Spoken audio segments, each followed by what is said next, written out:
Name is William Lee McLenahan. Its last name is McLenahan. McLenahan. McLenahan. And is there any ethnic origin of this name? Yes, my father's from, or grandfather's, many generations back, was from Scotland, then to Ireland, and then to the United States, to Pennsylvania, then to Illinois. I see. So originally Scottish. Yes. My mother, on the other hand, was German. They came in a ship from Germany, and my mother was on the ship. She was pregnant on the ship, and 3 months after they were in this country, she was born. So she was American born, but she had several brothers and sisters that were born in Germany, and then several more that were born here. What is your birthday? January 9th, 1931. You look young. I'm 86. Yeah, but not like 86. 86. Thank you. You want to stick to that? Where were you born? In Freeport, Illinois. Wow, it's a hometown. Yes. So you know everything here about. Not quite. You're still learning? I was gone a lot too. Oh.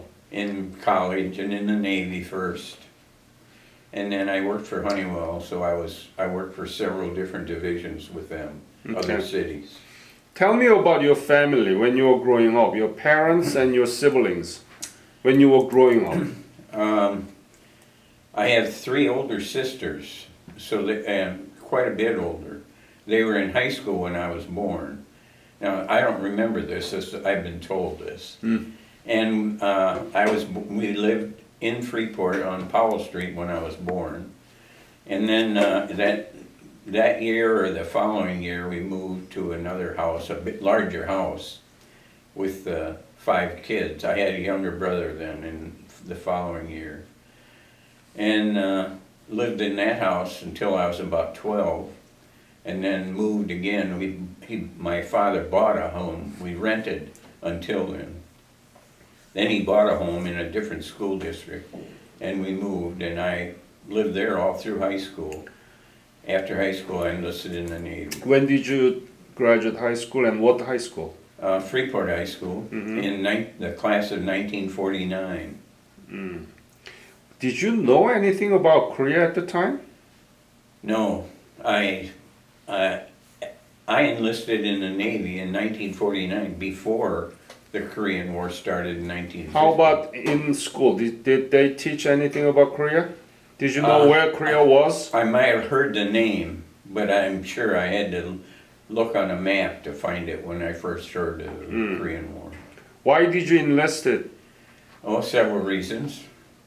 When I graduated from high school, there weren't as many scholarships available as there are now.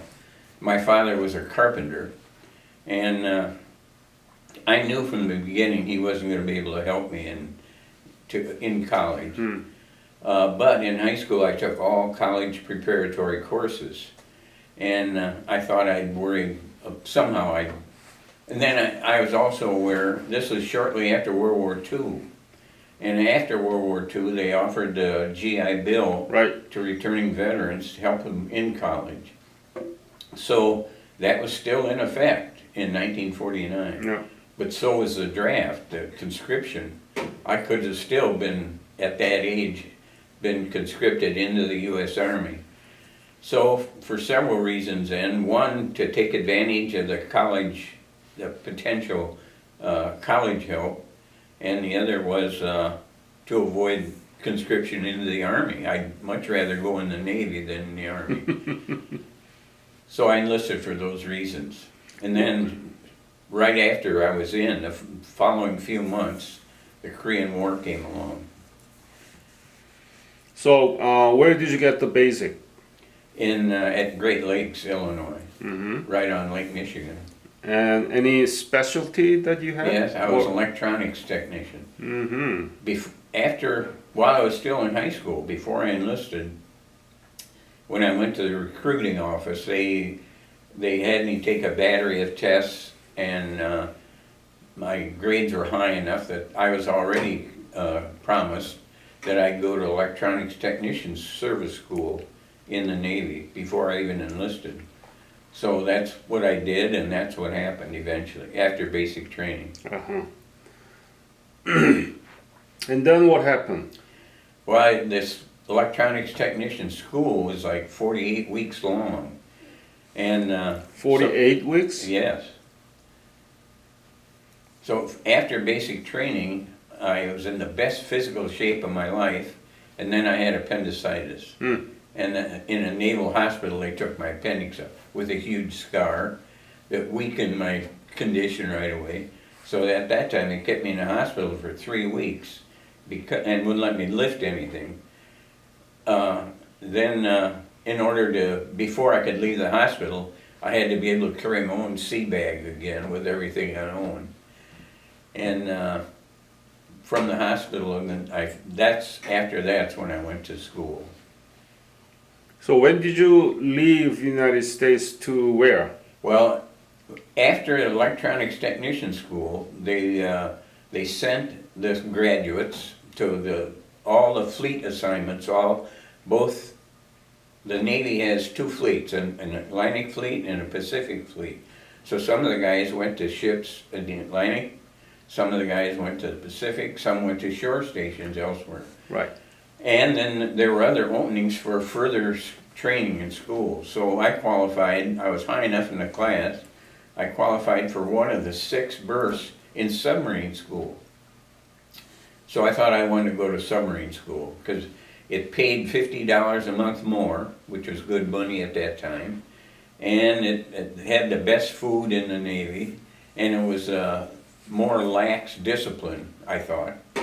So I wanted to go to submarine school. So they sent me on a train to New London, Connecticut. And I was also very nearsighted though. And glasses were not allowed in submarines. Right. So I thought, at that time, the only contact lenses were available were hard glass, about as big as your fingernail. But I bought those at some high price at that time. They were just becoming commercially available. But they irritated my eyes so that I just teared constantly, and my eyes got bright reds. So I wasn't going to fool any Navy doctors. But in order to get on the train to go there, I had to pass a physical, including the eye test. So six guys were there, and each guy in turn had to cover one eye and read one line, cover the other eye and read the other line. Same 2 lines for all 6 guys. So by the time I got there, I had memorized them perfectly, so I had 20/20 vision. That's what I did in DMV. Really? So by the time I got to submarine school, I wasn't going to fool any doctor shining a light right into my eye. So. But I still had to go through escape tank training, where the first thing they teach a potential submariner is to escape from a sunken submarine.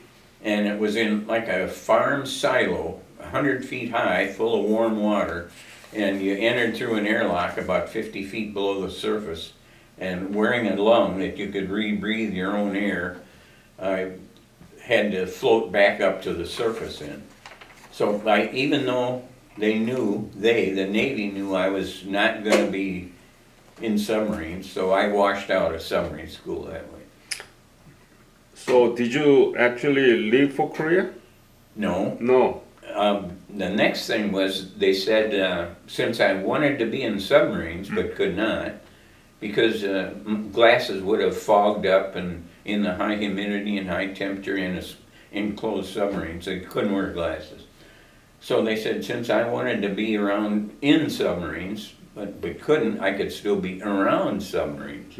So every submarine squadron not only has a large mothership, a submarine tender, but it also has a submarine rescue vessel in case a submarine is down and couldn't get back up. The submarine rescue vessel has to find the submarine, has to locate it, and then has to moor over it, and then that submarine rescue vessel carries deep sea divers, hard hat deep sea divers, and a diving bell. and they send the deep sea divers down after they find the submarine and attach a cable to it, send a diving bell down the cable, attach it to the escape trunk on the submarine, and rescue the crew. So that's where I was assigned, Norfolk, Virginia. Norfolk, Virginia. Now, like I said, the Navy had two fleets, a Pacific Fleet where Korea was, and an Atlantic Fleet. Yep. And I was assigned to the Atlantic Fleet, to a submarine squadron in the Atlantic Ocean. So I never got to Korea, never got within a combat zone of Korea. Spent my entire enlistment in the Atlantic Ocean.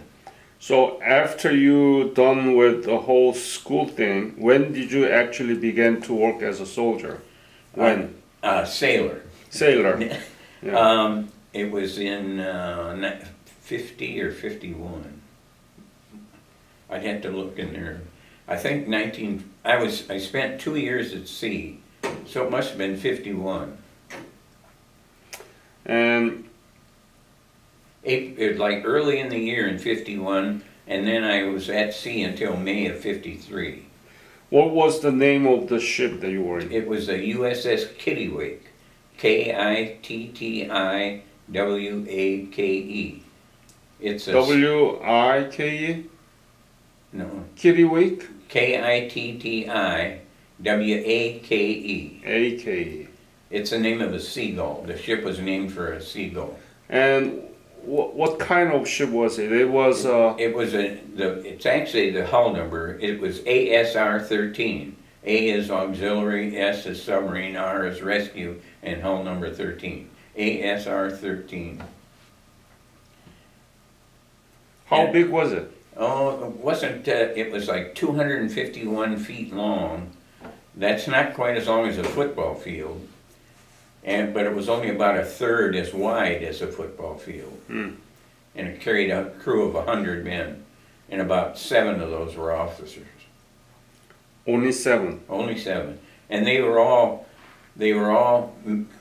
what they were called mavericks. They worked their way up through the ranks. They were not Annapolis graduates, Right. not the Naval Academy I graduates. see. What do you call them? It's Maverick, Maverick. Maverick. So they are not Annapolis graduate. That's it, exactly. They just coming up from the bottom. They worked their way up, so they So it really must be knew. very tough. And this submarine rescue vessel was not a ship of the line. It was not a fighting ship. That's what the A in the ASR was. It's auxiliary. Auxiliary, So it yeah. was not heavily armed and was not heavily armored. And so it had been susceptible to gunfire and torpedoes. But it had one 3-inch cannon on the front, and then it had about 4 20-millimeter anti-aircraft guns mounted high in the bridge for supposedly protect us against aircraft attack. So what was your mission in that ship? I was an electronics technician. I had to install all electronic equipment. Had to install it, adjust it, calibrate it, operate it, and then if it wasn't working, had to fix it. Had to take care of spare parts so we could repair it at sea. And that was basically it. But it included the radio transmitters and receivers, the radar, the sonar, the navigation equipment. And this was, remember now, in like in 1950, it was all vacuum tube equipment, no computers, Yeah. no calculators, no integrated circuits, no computer cards. Real analog.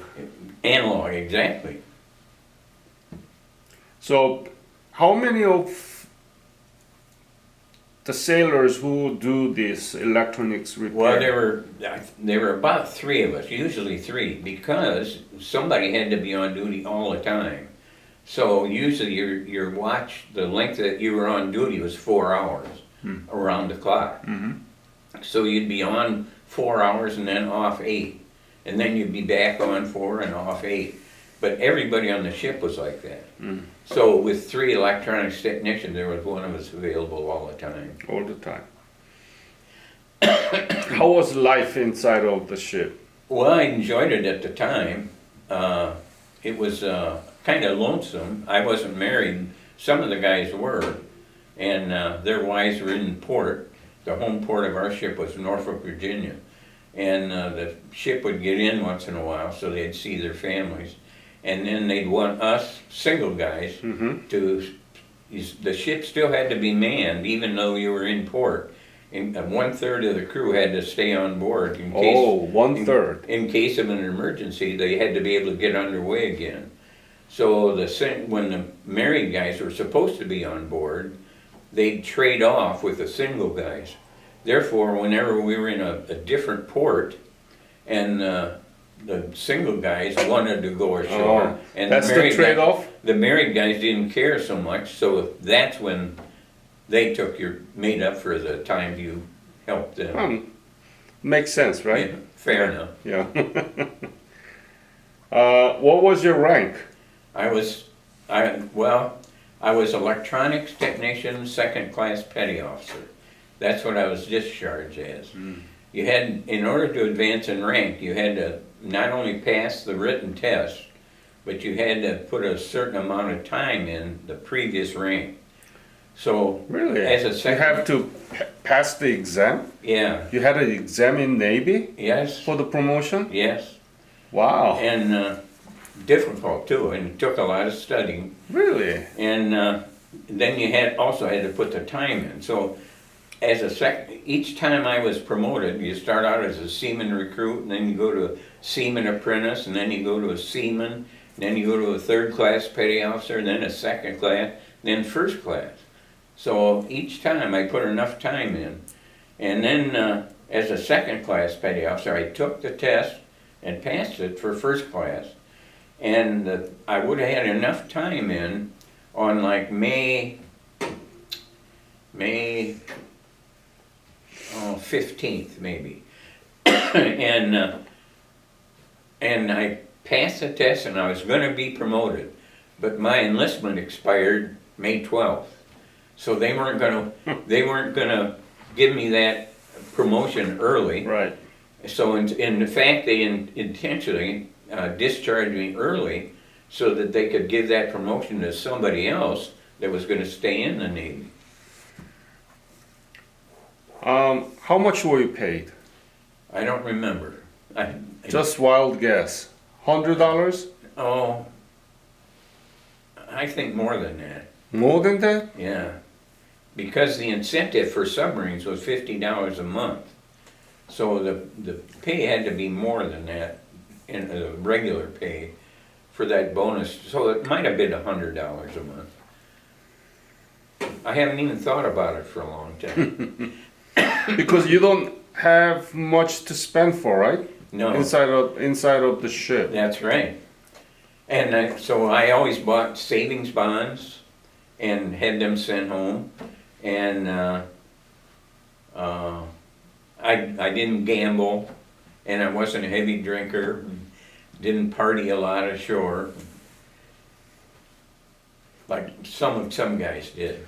You were single. Yes, What happened? most of the guys were. Yeah. So you're an exception? No, I was not an exception. Most of the guys were single. Oh, I mean, okay. Any important memory that you still have about your service? Yeah. Yeah, tell me about that. First day at sea. I told you I was very nearsighted. Right. Without my glasses, I could only see a foot or so, 3 feet maybe.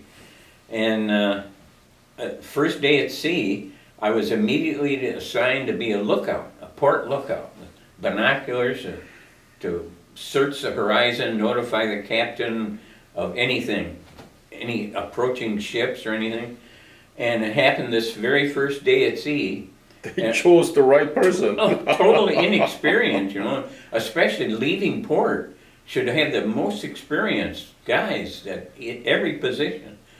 So, and what's worse, it was in January, so Norfolk is far enough south so it doesn't get much snow, but it gets cold, blinding rain, heavy rain, torrential rain in the winter. So it was raining very hard that day. So before I went outside, I tried these binoculars, big wide-angle binoculars with adjustable. So I'd adjust them to one extreme with my glasses on so that I could see the horizon. But now I couldn't see up close. So if I had to take my glasses off and adjust them again to the other far extreme, then I could see the horizon, but without glasses I couldn't see up close. So I didn't know what to do. But I got pushed out. I was dressed warmly in rain gear with the rest of the crew that went up on the top open deck of the ship to leave port. And I became the port lookout, and immediately in this driving rain, my glasses were drenched and so were the binoculars. Well, I had a cloth, so I dried my glasses and dried the lenses, and everything was immediately drenched again. So I had given up and put my glasses away. But the binoculars were still adjusted for with glasses. So somebody then, we started backing out, and somebody said, watch out for that ship. It wasn't the port lookout that said that. It was somebody else. And I said, and the captain then said, port lookout, why didn't you report that ship? And I said, what ship? I couldn't see a ship. And everybody else was pointing.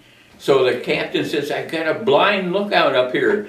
Get off my bridge. And he sent me away quickly, and they replaced me with another guy and an experienced seaman, and things went on as usual.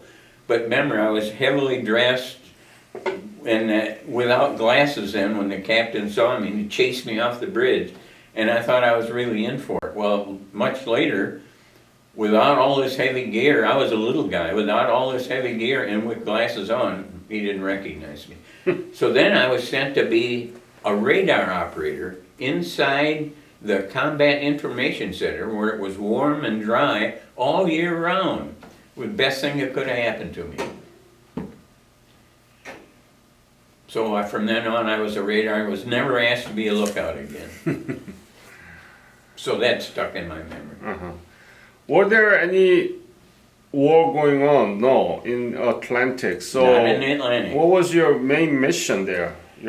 Well, we were still rescuing submarine? We were in a submarine squadron. So in addition to rescuing, a submarine doesn't sink very often. We don't lose very many submarines, thank God. But every quarter, every 3 months, we had to practice. A submarine would go out and lay on the bottom somewhere and hide, and we had to go find them and moor over them, go through. It's very labor intensive for the whole crew to rescue the crew with a diving bell. Now, other than that, because we were in a submarine squadron, the submarines were always training, firing torpedoes. Where are they going to fire torpedoes at? Us. So they set the torpedoes to run deep, where they'd pass harmlessly below the ship, beneath. Well, a torpedo is like 21 inches in diameter, about 21 feet long, weighs 2,100 pounds, goes about 21 knots. Wow. So if something that size hit the ship, even though it didn't explode, it was just a dummy, it didn't explode, it'd still do some bad damage. So we'd be out cruising along, a submarine would be hunting us, and they'd fire at us, and we could stand on the ship, and we could see this torpedo weight boiling down on us. An uncomfortable feeling, and it's set to go deep. Exactly. But will it? And we know that it won't explode, but it could still do a lot of damage. What if? So it passes harmlessly under us, and now we have to go in a small boat and retrieve this torpedo that floats. Oh, you have to retrieve that. Now I was, as an electronics technician, I was sent for further training, as I was an advanced undersea weapons man. Some torpedoes were acoustic. They had hydrophones on each side. They could hear the noise of the screws, the propeller of the targets that the submarine was after. So the submarine could actually hear those screws, and it would control the rudders to aim at that noise. So if this hydrophone heard it, it'd swing it this way. If this hydrophone heard it, it would swing, so it zigzagged in. Same in the depth. It started out deep where the submarine was, and then went up and had hydrophones top and bottom. And again, it zeroed in on the sound of the propeller. They were very hard to evade. So again, as an advanced undersea weapons man, I had to go out in the boat and retrieve this floating dummy submarine and turn everything off and secure it and bring it back. Was kind of interesting experiences. Yeah, it was. Yeah. You know that the Korean War broke out, right? Yes. Yeah. Have you heard anything at the time about the Korean War from other sailors or what? Yes, I don't know that we heard at the time any details, but we certainly heard since. Because other members that you may interview, like, were on ships that were closer Yeah. and experienced in the combat zone off Korea. Had you thought that you might drag into the Korean War? Well, I actually had no choice. When you enlist, you don't have much influence on where you're going to. I had quite a bit in the fact I wanted to go to submarines, and it was kind of a logical step to get me where I was. But from submarine school, every submarine squadron scattered all over the world have a submarine rescue vessel with them. So you don't have any control over which one you're going to end up on. Will you end up in the Atlantic Ocean or will you end up in the Pacific Ocean, nearer to Korea? What was your unit? I mean, Atlantic Ocean is a command. So what do you call that official title of that? Well, it was Subron 6. It was Submarine Squadron 6 in the Atlantic Fleet in the U.S. Navy. Atlantic Fleet.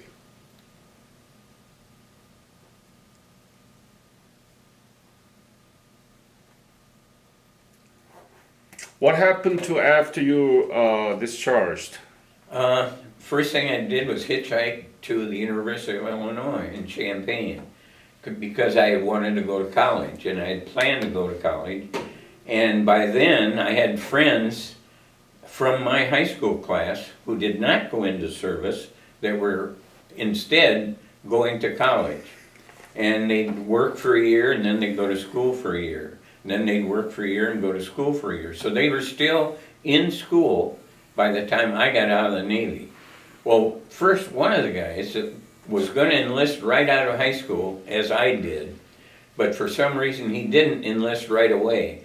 He was in the marching band with the football team, the football marching band, played a trombone. He was so good that he went to the University of Illinois out of high school, and he became a trombone player in the marching band for the University of Illinois a year when their football team was so good, like 1950 or 51, that they went to the Rose Bowl in California, and the marching band was going to get to go along.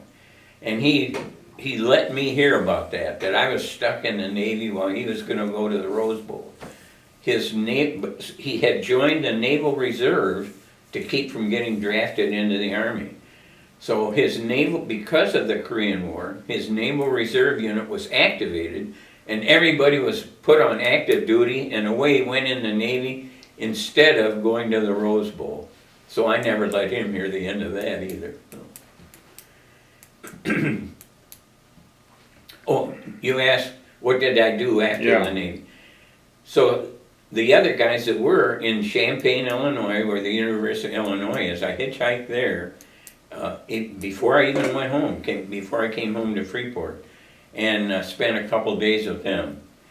Then, after I got home, I worked on construction that summer and enrolled in University of Illinois in September of '53. Did you use GI Bill? Yes, I did.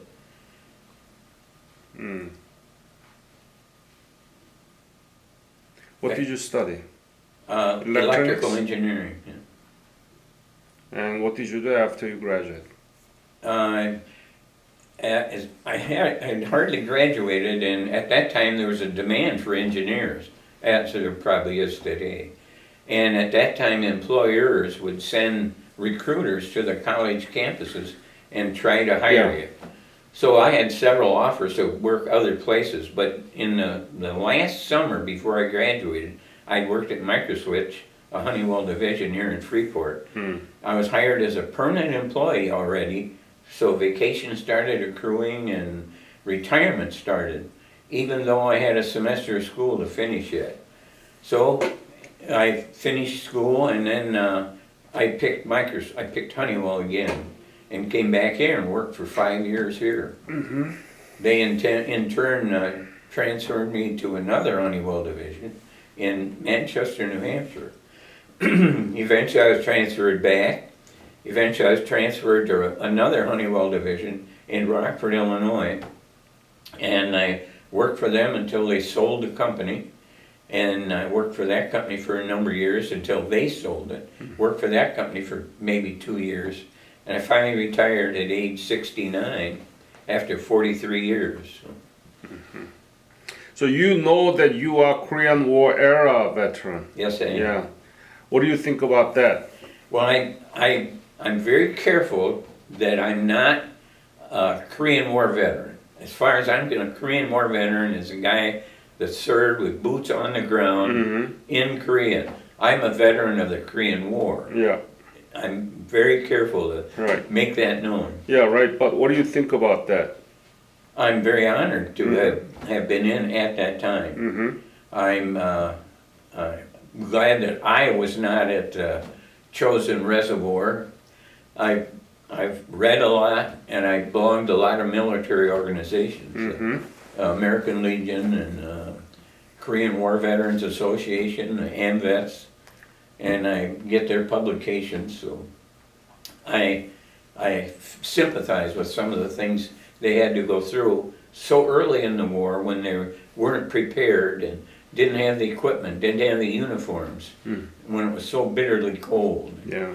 And so outnumbered eventually by the Chinese and North Koreans. So even though you are not in the soil of the Korean Peninsula, but still you are the Korean War era veteran. Yes. And what do you know about the Korean War legacy? What is the importance of this war? And Well, I knew little about it until Frank approached me to interview with you.